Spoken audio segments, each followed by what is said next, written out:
Après avoir évoqué les acteurs de la mondialisation, puis la hiérarchie des territoires à l'échelle mondiale, il faut étudier les territoires différenciés à différentes échelles. En effet, au sein des pays, certains territoires sont bien intégrés alors que d'autres sont en situation davantage de périphérie, donc moins bien intégrés. C'est pour cela que les échelles géographiques sont indispensables pour comprendre les inégalités.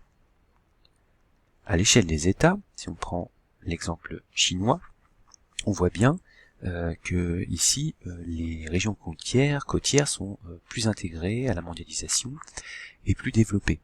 Cela est lié au fait donc qu'elles concentrent les métropoles et les grands ports, donc la façade maritime chinoise.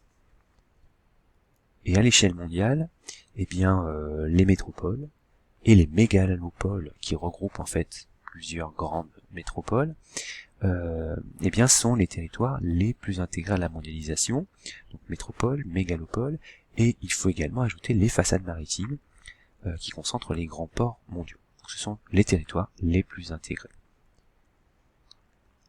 Si on réfléchit sur les inégalités, on peut prendre l'exemple aussi des États-Unis, puisqu'aux États-Unis il y a des territoires très dynamiques, mais d'autres territoires qui connaissent des dynamiques négatives liées à la mondialisation. On peut prendre le cas de Détroit.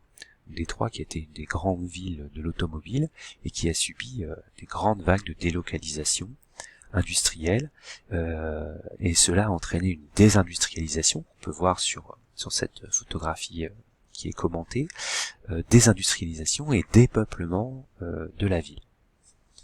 Donc dynamique négative qui montre bien les dynamiques inégales en fait en fonction des différents territoires.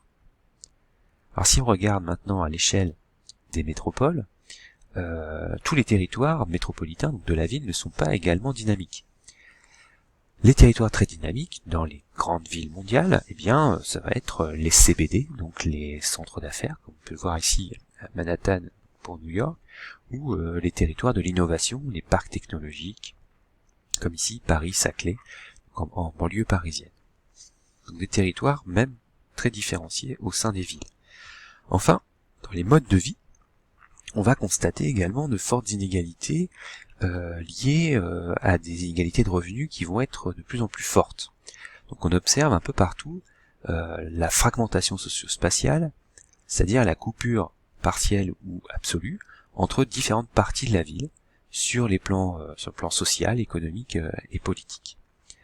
Ainsi, on peut voir se développer un petit peu partout en Europe, aux États-Unis et très fortement dans les pays en développement, comme en Amérique latine, on va voir se développer des quartiers fermés, sécurisés pour les classes moyennes et aisées, alors que la masse des pauvres, eh bien, vont vivre dans des quartiers type bidonville. Alors, parfois, ces quartiers riches et pauvres sont juxtaposés, comme on peut l'observer ici à Mexico, au Mexique. Parfois, eh bien, ces inégalités vont être sous cette forme-là qu'on peut voir à Panama City. Autrement dit, les quartiers pauvres vont être plus enclavés, plus relégués aux périphéries, et puis il peut y avoir des coupures physiques, notamment par des voies de communication, comme c'est le cas ici dans les contrastes urbains à Panama City.